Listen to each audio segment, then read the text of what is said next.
Samaveda to the issue of the use of music in Ayurvedic practice to various other forms of music that are part of the whole culture of devotion and spirituality and well-being across nations and continents. So whether it is the Shabad Gurbani Kirtan in Sikhism, whether it is the Bhajan and Kirtan here, or the Baul mendicants in West Bengal, or the Sufi singing as part of Islamic culture, or the Gregorian chant, or the Buddhist and Tibetan chanting as part of, and the whole theory, if you look at historical texts, is about how this tone and its tonality and its vibration basically causes a sense of well-being by, essentially merging with. Let me borrow another example from physics. When armies march on a bridge, they are asked to break step because if they march in exact unison, the rhythm that it creates can sometimes coincide with the rhythm of the bridge and cause the bridge to actually sometimes sway and break. Now, that's the power of vibration of music that we need to keep in mind that. So historically, we know from chants and hymns and bhajans and kirtans and bhavgeet and bhakti sangeet and the whole bhakti movement and the Sufi movement that there has been a tradition which has linked music with well-being and spirituality, not necessarily the same thing as its role in mental illness. So there was already an existing background of rich and robust literature on the whole practice of music and its various forms where well-being and the whole vibration theory was concerned. Now, let's come to the meat of the matter. And the meat of the matter is something like this.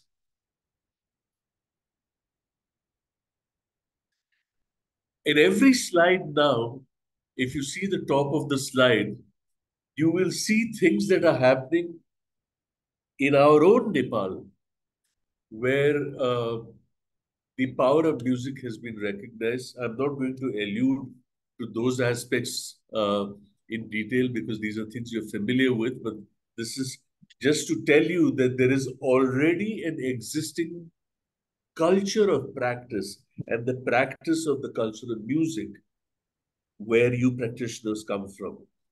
And whether in our work, other than mainstream clinical work that we are used to and how we've been taught in our postgraduate courses, whether we expand the scope of our practice to bring in some of these complementary methods and methods which are based on the expressive arts, which is increasingly finding currency in the whole international research literature as far as health is concerned, and particularly mental health. So all the expressive arts, in fact, Lancet has now set up a task force to look. I'm a member of that task force, and we are working on a series of 4 papers to really look at the role of expressive arts, theater, music, performance arts, uh, visual arts, narrative, storytelling, and all of that, drawing, and its relationship with healing in mental health. Now, according to the World Federation of Music Therapy and the American Music Therapy Association, music therapy is actually defined as the clinical and evidence-based use of music by a qualified music therapist to accomplish individual goals and within a therapeutic relationship with one client or a group. अब साथियों ये slide जो है, the important issue on this slide is to point out to you that there is a World Federation of Music Therapy. There is an American Music Therapy Association. These are professional bodies that exist, and the whole idea of this presentation is to tell you that these are legitimate professional bodies with accredited courses, which we need to know as we go ahead and be. Again, if you look at the top, you will see in alluding to therapeutic music training as recent as 2024 in another organization uh, in Bagmati. Now, we went historically to Samveda, Ayurveda, the Buddhist chanting, Gregorian chants, the Sufi tradition, the Bhakti movement, and more contemporary, the Baul movement, and so on. But music therapy, as it is recognized today, started in the Americas in about the 1940s. And at that time, it had a psychoanalytic, humanistic, cognitive behavioral, and a developmental basis. It was based on.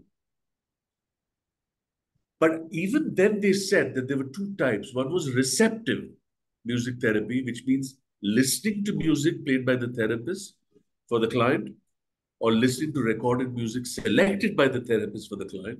That's receptive. And then there is active music therapy, where the clients get involved in the music making.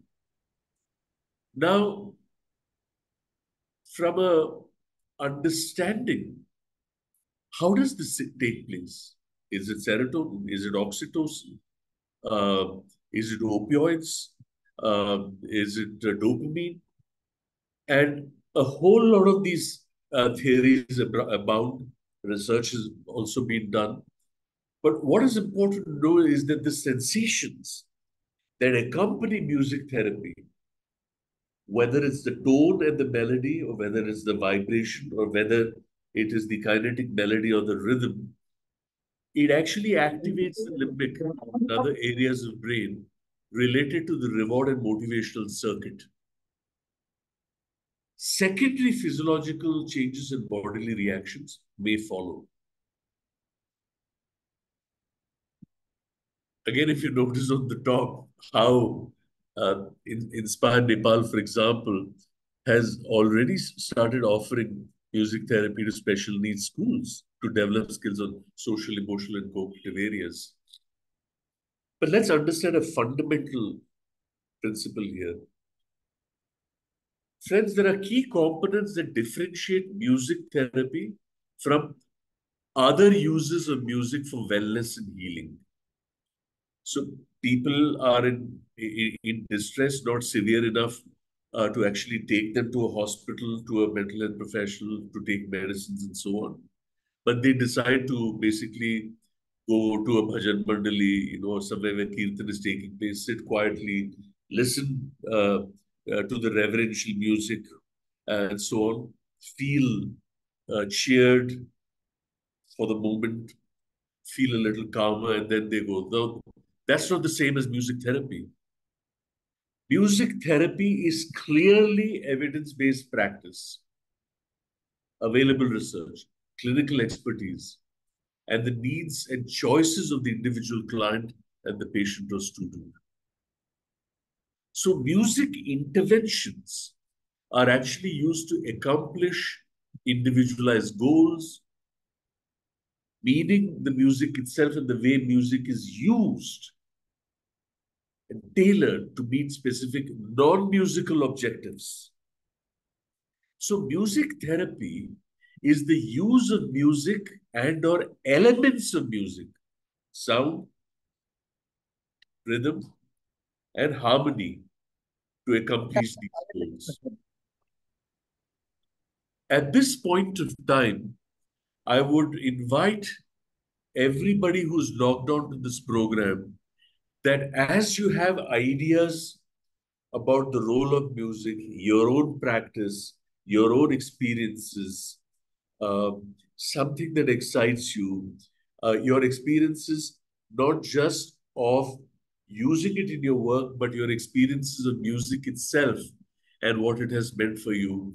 Please feel free to put them on chat. And as we go towards the end of the program, it'll be lovely to read a lot of your own ideas and experiences and opinions and practice to basically learn and vitalize this session in a way that this subject that Nirmal Lavichhane has chosen for today is actually of benefit to all of us who have so kindly come out to this program. Look at the thing on top, Volunteer Society in Nepal, music therapy, volunteering at the Disability Center in Nepal to reduce the symptoms and development of dimensions in overcoming the challenges of learning disability. Let's clear some things here. Music therapy is not the same as listening to music to help you relax. वो अलग है, जायज है, अच्छा है, legitimate है, but that's not music therapy. We understand, and I'm sure many of you who are fond of music, who have learned music, who perform music, who go to shows and concerts, who listen to music on a regular basis, daily basis, who are passionate about music, have an intense relationship with music, know that it can be a powerful tool in calming and healing. But the definition of clinical musical therapy states that a qualified music therapist must plan and lead the session within a therapeutic relationship for it to qualify as this form of treatment. So please feel free to put your thoughts on chat about your own experiences. Like I said, it'll be wonderful and lovely to hear of many of these subjectivities of how we relate to music. And let's take the dimensions of what Wednesday Mindfulness actually shares beyond the limits and confines of clinical diagnosis and clinical work, to the larger frame of reference of mental health. So music experiences may include singing or playing an instrument or even writing music. Some sessions may involve listening to music and then talking about its meaning. So interpretation.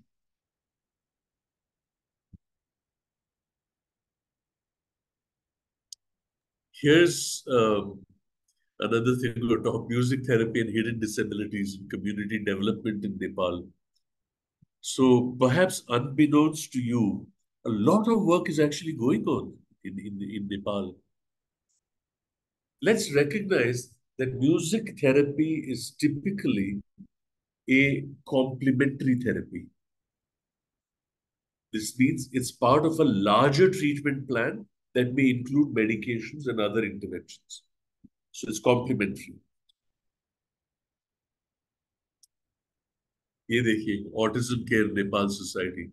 Music therapy offers an opportunity for the child to develop physical and interactive skills, as well as creating a positive experience which promotes self-development. So, music therapy for children with autism spectrum disorder refers to musical experiences and relationships that develop through music that enable communication and expression and help to improve the core symptoms of autism. तो देखिए इसका असर, इसका प्रभाव जो है joint attention पे, communication पे, एक्सप्रेशन पे और एंगेजमेंट पे.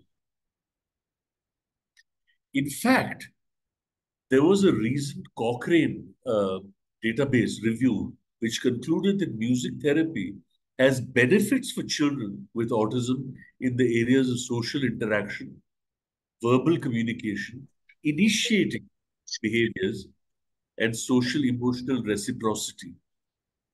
So, how, in addition to whatever else you do in autism spectrum, whether it is the Denver model or whether it is the ABA, the applied behavioral analysis, whether it is special schooling, speech therapy, occupational therapy, physical therapy, sensory integration, and all of that, how you also use this modality, which is a sound modality, essentially to create a joint attention, through either listening or even, playing rhythm together on, a tabla or a dholak, or a drum.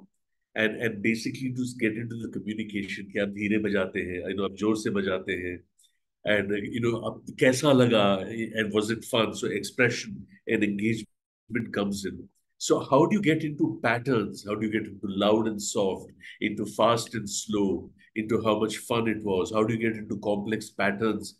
All this is good for children with neurodevelopmental disorders.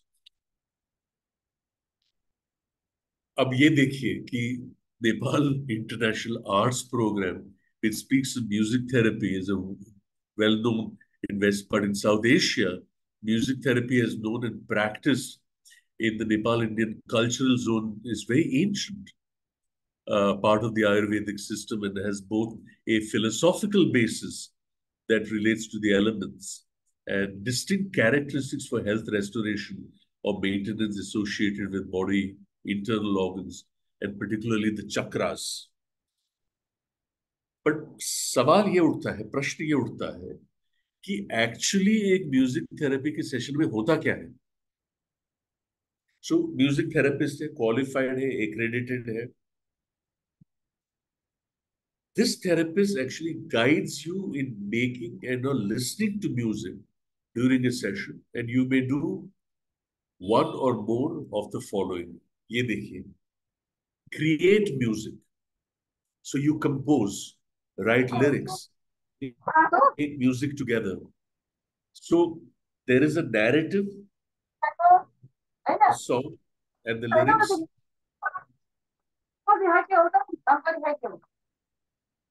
And the narrative is language stimulation.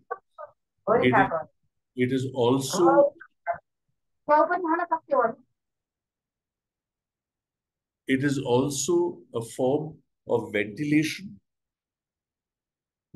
And then when you put it to melody, you give it an added dimension. Now, this creation of music, let's say for people who have attentional issues or who have uh, cognitive issues pertaining to stringing narratives together. So, if you look at the whole concept of narrative therapy, thematic centrality, thematic coherence, and thematic continuity.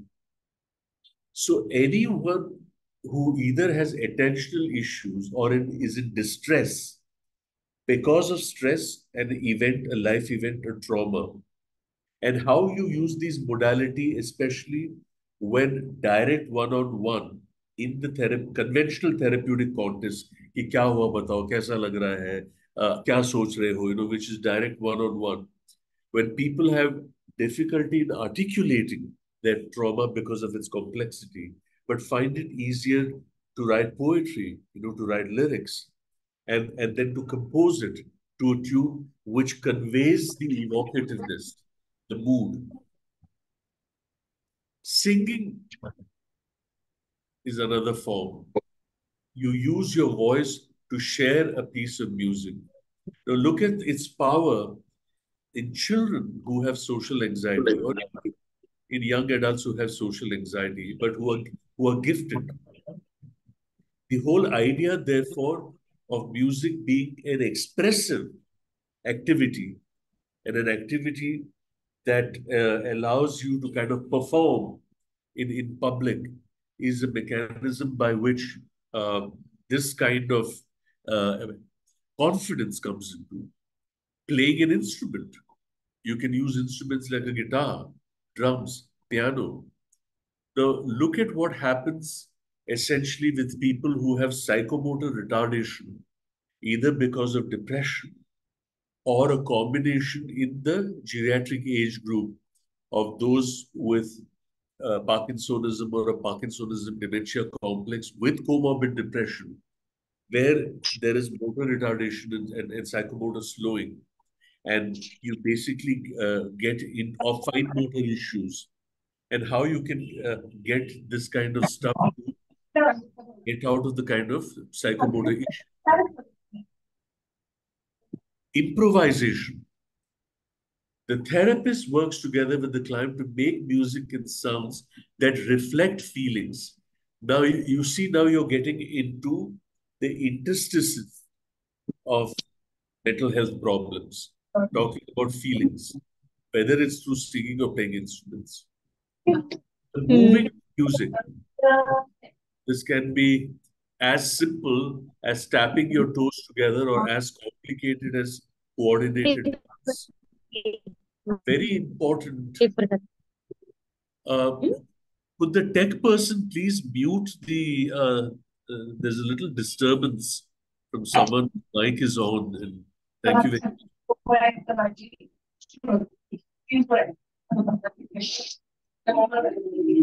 much. Can I be assisted? Someone with the name Ashwini, her device is not muted. And Rahul Ranjan. Thank you. May I request them to please mute the devices. Thank you. Thank you.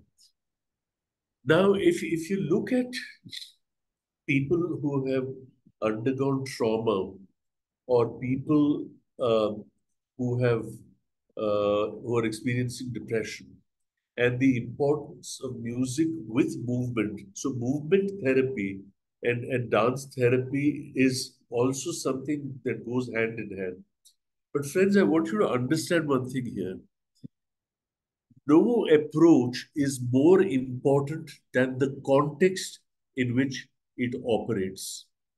So, if a woman were to go to a therapist, a practitioner, a mental health professional to say, I have this issue at home, it's a bad marriage, uh, there is violence, I don't know how to deal with it, there is a lot of distress that I experience, and so on. It's not that the therapist next says, okay, now start moving to music, because that sounds ridiculous then. But to say I've understood the context of your predicament. Uh, how are your social supports, and can we know a little about your family of origin? Are you financially independent? How are the children doing, and how do you manage them? How do you sleep, and all of that?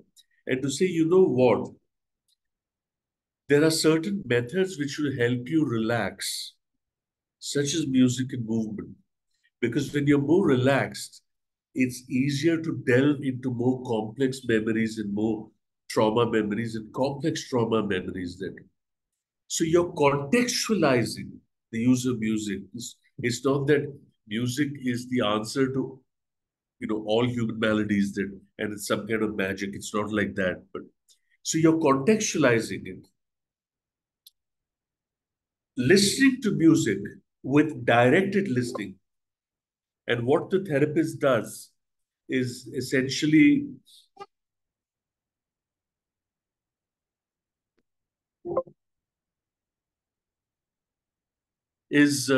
I beg your pardon. Uh, I seem to have, yeah. Are you able to see the slide? Yes, yes. Thank you.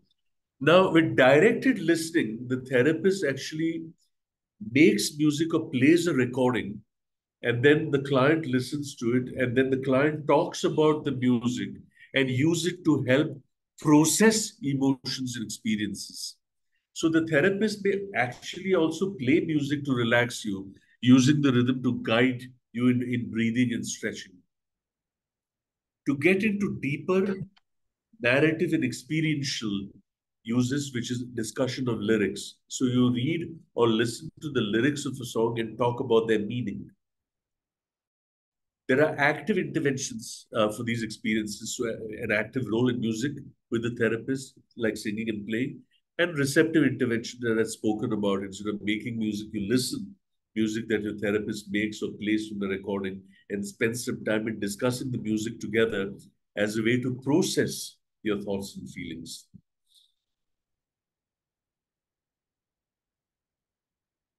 Music therapy today, friends, is a quarterly journal of studies in music and music therapy from the chair of qualitative research in medicine from the university in Germany.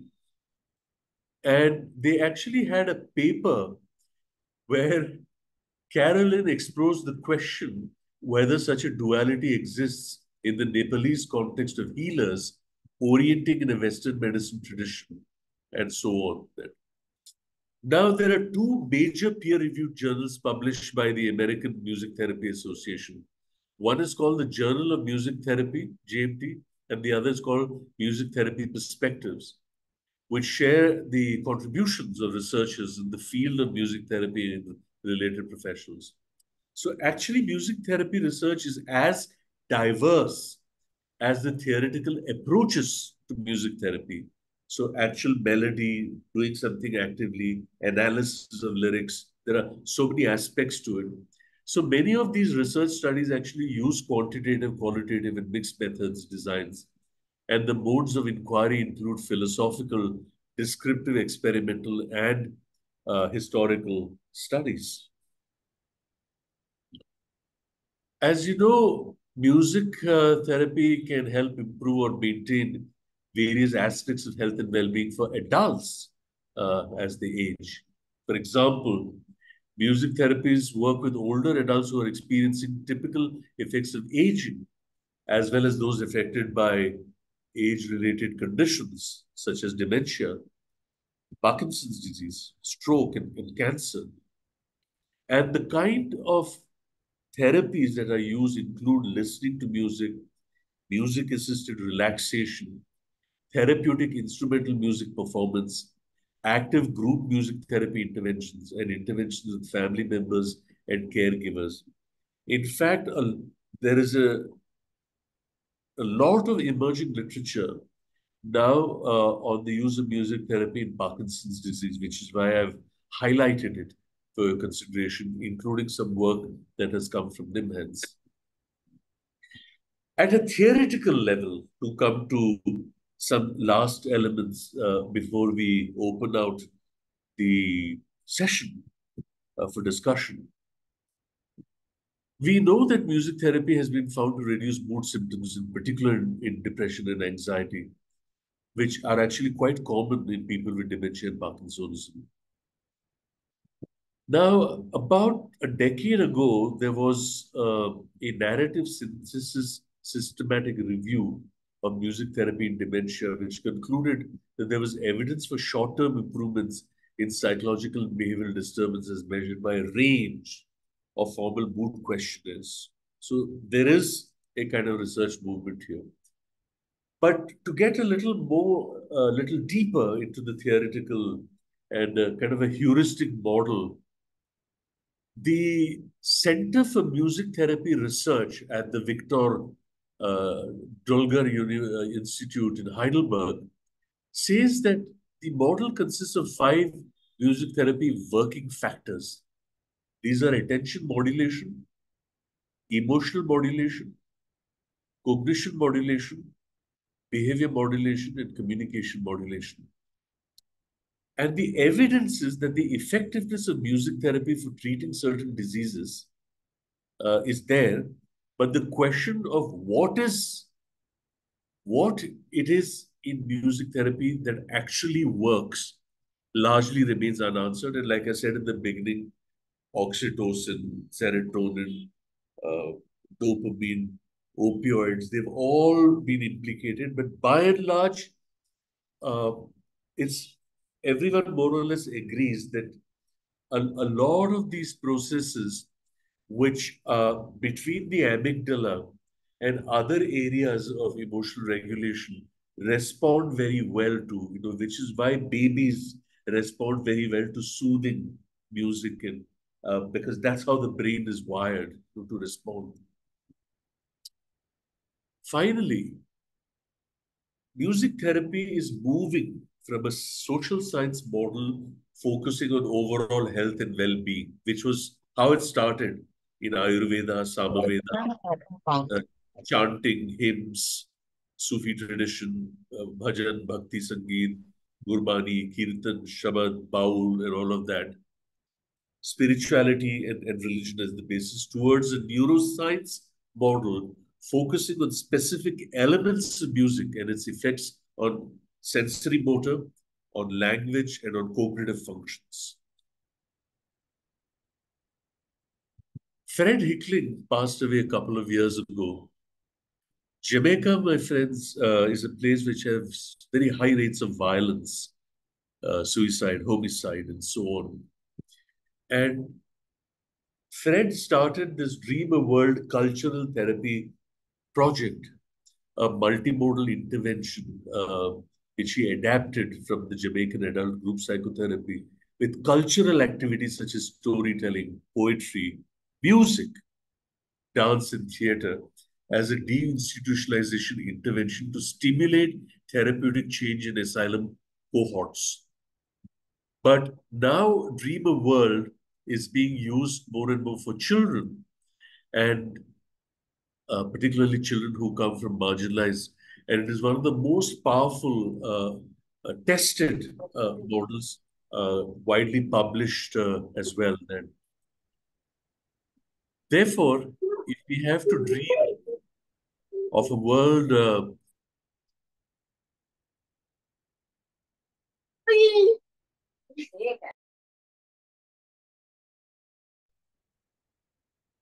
if we have to dream of a world where we embrace music as part of what imbues our life with the kind of aesthetics that creates a frame for well-being, then my appeal to all you practitioners who are here on this program, there are at least almost 60 of us on this program, is to consider uh, this as part of some of the uh, complementary or adjuncts to the kind of therapeutic work that you do. That I take this opportunity, friends, to read to you some of the wonderful comments that people have made. Komal Katuria says, music is magic. It associates very well with our mood. Um, Harvinder Kaur Bedi says, soothing nature music is awesome, but not noise. It increases stress. Dhana says, Swastika kya lagi, Sumdhur Sangeet. And then he's given a slate. Dr. Kalina says, music sometimes remind me of the past experience. Komal again says that as a school counselor, I use music to bring the client back to the present moment.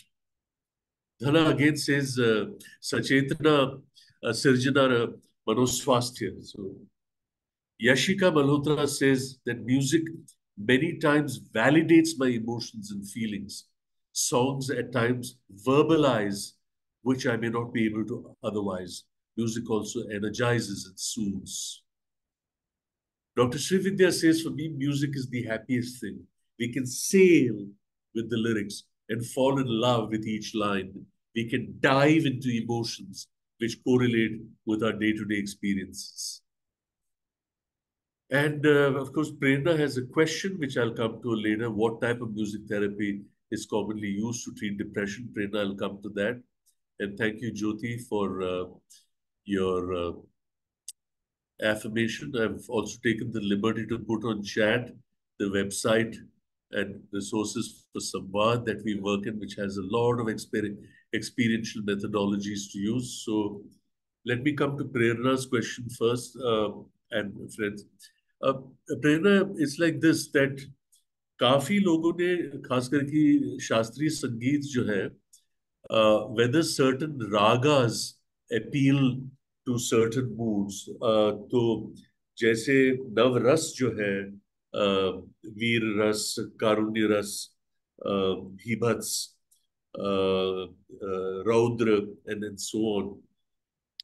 And so, and the Hindustani classical ragas is based on 9 thats, and each thaat has many ragas. तो यमन थाट है तो उसमें काफी Yemen है, यमन कल्याण है, इस तरह से.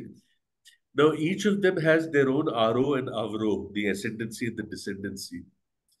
And some of them are structured. Now this some amount of research work has kind of started, but basically uh, Prerna, the issue is what works for one person with depression may not necessarily work. So if you have 50 people with almost the same severity and same kind of depression, it's not that the same kind of music will work for all 50 of them. So a lot of the subjectivity of whether they are attuned to music, and if they are, then what kind of music are they? So some kind of attunement and looking at these their subjectivity becomes kind of important to look at it. That Shashwat Regmi, who is actually a resident, says that he has a uh, one moment. It seems to have disappeared somewhere. I'm unable to find. Uh, it was a very long comment. It seems to have disappeared. No matter.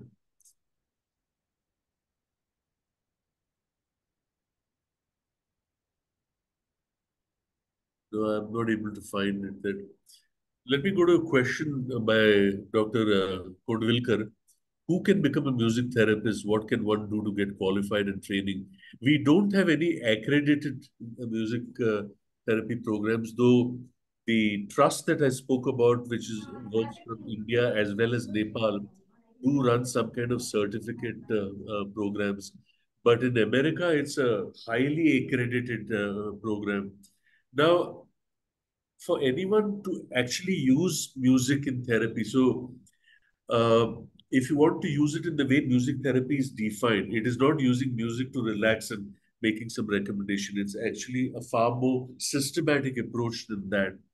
That the therapist must have some sense of music and needs to because many therapists actually play and write. So music theory and a wide knowledge of the various forms of music, a wide knowledge of hymns and chants and bhakti sangeet and shabad and gurmani and kirtan and baul and sufi, and all of that, but also of the raga systems and how that works to be able to actually work with a client. So uh, I am not aware of any robust accredited programs, but I believe that the Music Therapy Trust that I alluded to in my slides does run some kind of short-term programs that. So I don't know why Dr. Regmi's comment disappeared from chat. Uh, he did start saying that he wanted to share a personal experience, but that's all right. That I will now basically both Saroj and Dhana as chairs, if you would like to add something from your perspective, and then we still have about 10 minutes left, Yes. after which Nirmal can wind up. Saroj. Yes. Oh, thank you very much, Professor Sekhar. In my 25 years mental health service experience, this is for the first time I have heard music therapy as an complementary therapy in mental health problems. And this is really a very, very informative learning. Thank you very much, Professor Sekhar. Especially you have mentioned about music therapy. It has the basis, psychoanalytical basis, is the cognitive behavior basis, and it's a developmental basis also. So this is very interesting thing.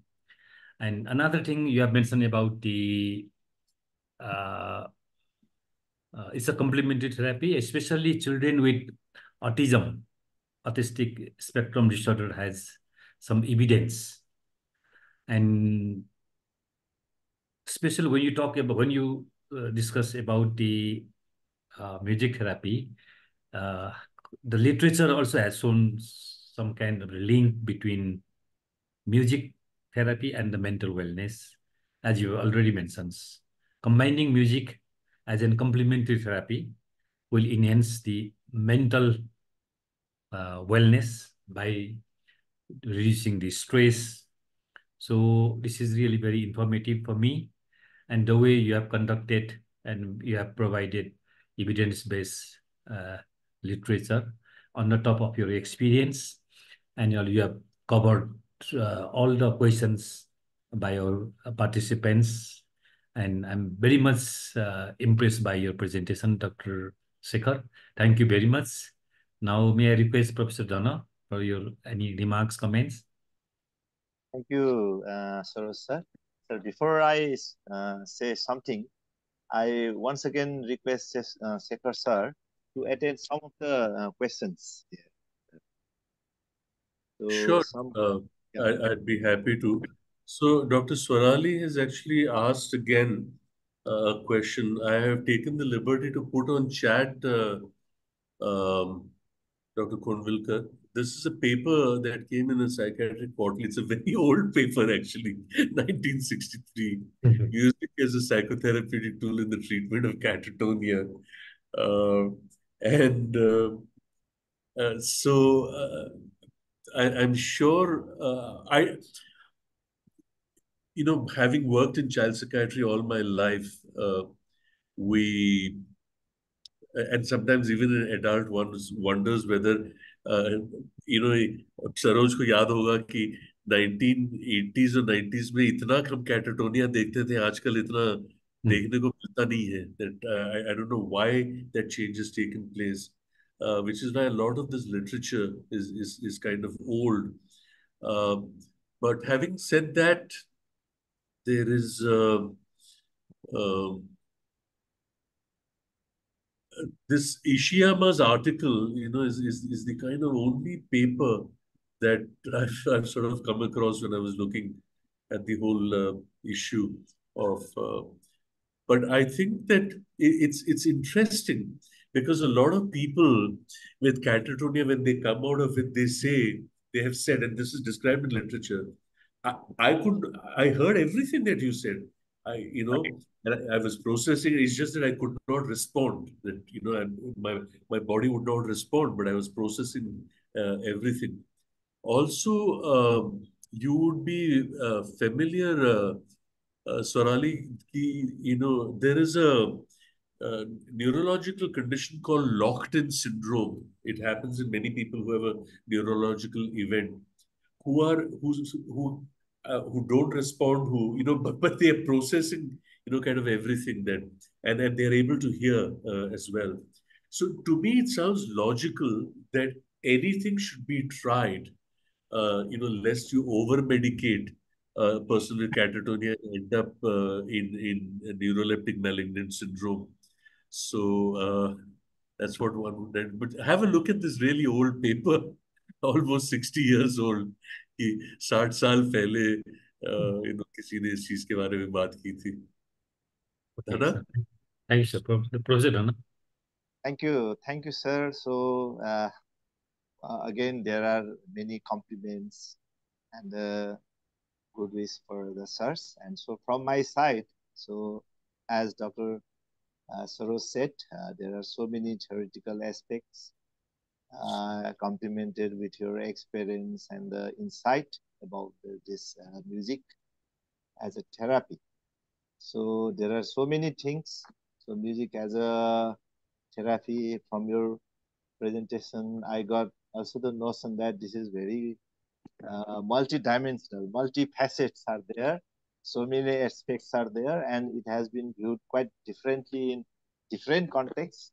So I can share one thing, in the Buddhist literature, at one hand, uh, it is the one of the, things that needs to be refrained as a part of Sila, because of, considering its addictive, elusive, and misuse.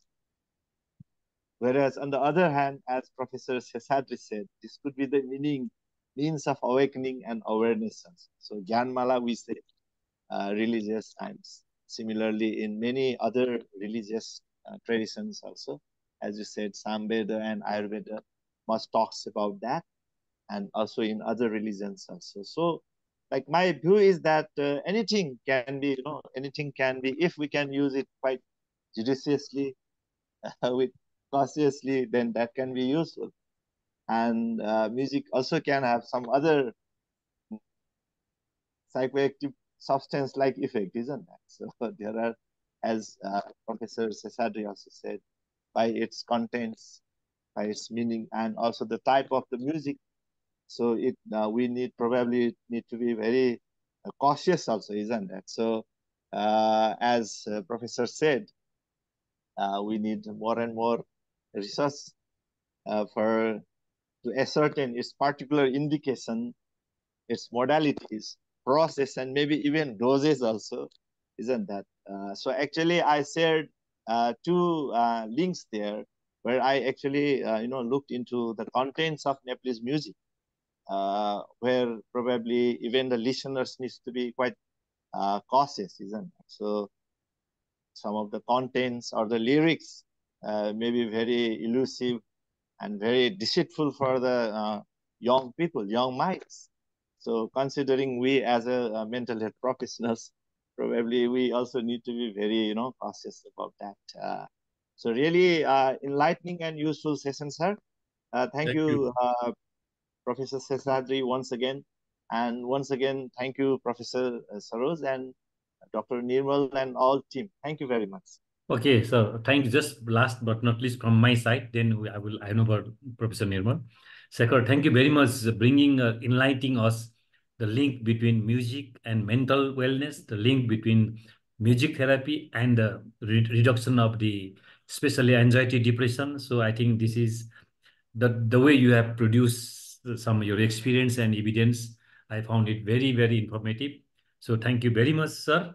And I would like to request Professor Nirmal to conclude or to... Hello? Yes, sir. Yeah, Thank you please, very much, sir. Professor Nirmal, to conclude the session. I don't Thank you think very I much. have much to talk about music, as we already have heard a lot. Thank you, Professor Shesadri. And may I take this opportunity to and we have made a certificates for the chairperson and the speakers. So I would like to put it in the screen. I don't know if it will work.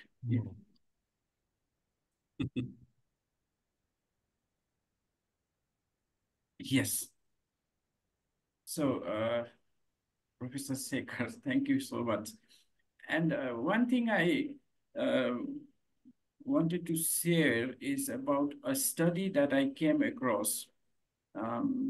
I don't exactly remember which part of the world it was, probably German, if I'm remembering it correctly. They had done studies on very late stage dementia patient. And they found that even those patients who were almost in a state of, in a vegetative state, no movement whatsoever, when they were given airports, where airports were given, and I don't know the genre of music that they played to them, but there was YouTube video. Now I remember YouTube video about it, and it was so amazing that those dementia patient, they stood up, they started swinging as if dancing. And that was so amazing. And I think we all know music helps in health, overall health, especially mental health. Myself also, when I'm low, music helps me. And that's how we celebrate, right? When there is joy, we celebrate with music. During sorrow times also, music help us aid in relieving the sorrow. So fantastic, Professor Shesadri. So please accept our token of love and certificate. And Thank you. I'm not very good at this operating this thing. So we have also certificate for the chair, which I would like to display here. And I'll make sure that it reaches you. Or if electronic version is okay, then... It's okay. Thank you. Thank you, Professor Nirmal. Thank you very much. Sorry, I couldn't... I don't know how, somehow it's not coming in the screen, sir. So thank you very much, everybody. Yeah. like I did. I hope we all benefited. And I think it's good night from me. Okay. Thank you. Thank you. Thank you very much. Good night. Good night. Good- And thank you Thank very you. much. Namaste. Thank you. Namaste. Namaste. Bye. Keep singing. Sure, sir. My new video, new music video is coming up soon, sir. I'll share with Yeah. you. Congratulations, Dr. Nirmal. Thank you Thank very you. much. Good luck. Good luck. Okay. Thank Bye-bye. you. Thank you, sir. Okay, bye bye.